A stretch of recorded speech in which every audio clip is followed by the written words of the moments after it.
दुष्काळाच्या पार्श्वभूमीवर मराठवाड्यात झालेल्या कॅबिनेट बैठकीला शिवसेनेचे काही मंत्री गैरहजर राहिल्यानं आश्चर्य व्यक्त होते। मात्र परदेशी शिष्टमंडळांबरोबर महत्त्वाची बैठक असल्यानं मी कालच परंडा तालुक्यात दुष्काळी पाहणी करून आलो। मुख्यमंत्र्यांना याची कल्पना दिलेली होती असं उद्योगमंत्री सुभाष देसाईंनी सांगितलं।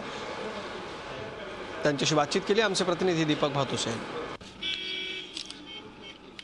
संपूर्ण मंत्रिमंडळ मराठवाड्याच्या दुष्काळ दौऱ्यावर असताना शिवसेनेचे मंत्री कालच दुष्काळ दौऱ्यावर जाऊन आले। स्वतः सुभाष देसाई आपल्यासोबत आहेत, ते काल दुष्काळग्रस्त उस्मानाबादमध्ये जाऊन आलेले आहेत। देसाई साहेब, एक चर्चा सुरू झाली आहे की आज सगळं मंत्रिमंडळ मराठवाड्यात दौऱ्यावर असताना शिवसेनेचे काही मंत्री कालच दौरा करून आले, काय याच्या मागचे कारण आहे? मंत्रिमंडळाने निर्णय घेतला, मुख्यमंत्र्यांनी जसं ठरवून दिलं त्याप्रमाणे मराठवाड्याच्या 3 जिल्ह्यांमध्ये बीड, धाराशिव म्हणजे उस्मानाबाद आणि लातूर या तिन्ही जिल्ह्यांमध्ये तालुके मंत्र्यांना वाटून दिले। माझ्याही वाट्याला परंडा हा तालुका आला, परंतु आज जी 4 तारीख होती याचा माझा कार्यक्रम पूर्वी ठरला होता आणि एक परदेशी शिष्टमंडळ आज इथे भेटायला येणार होतं। आता 2 वाजता ती बैठक इथे झालीसुद्धा आणि ते विदेशी शिष्टमंडळ असल्यामुळे त्यांना तारीख बदलून देणं शक्य नव्हतं, कारण त्यांना परदेशात परत जायचं होतं।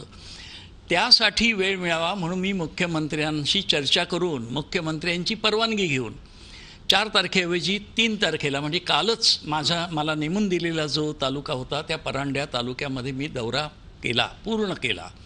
आणि त्याप्रमाणे माझा जो अहवाल आहे इथल्या दुष्काळी परिस्थितीची पाहणी, त्याच्यावरच्या उपाययोजना आणि माझ्या काही सूचना, हा सगळा अहवाल माननीय मुख्यमंत्र्यांना सादर केलेला आहे। त्यामुळे अशी काही चर्चा करण्याची गरज नाही। उलट माझी अशी अपेक्षा आहे, कल करे सो आज, उद्याचं काम जर 1 दिवस आधी केलं तर कौतुकच झालं पाहिजे। असंही म्हटलं जातंय की हे दौरे आखण्यामध्ये उशीर झाला, मग 1 दिवस लवकर घेतलं तर मग त्याची शाबासकी द्यायला पाहिजे की नको? मग जाऊ द्या, ही अपेक्षा नाही।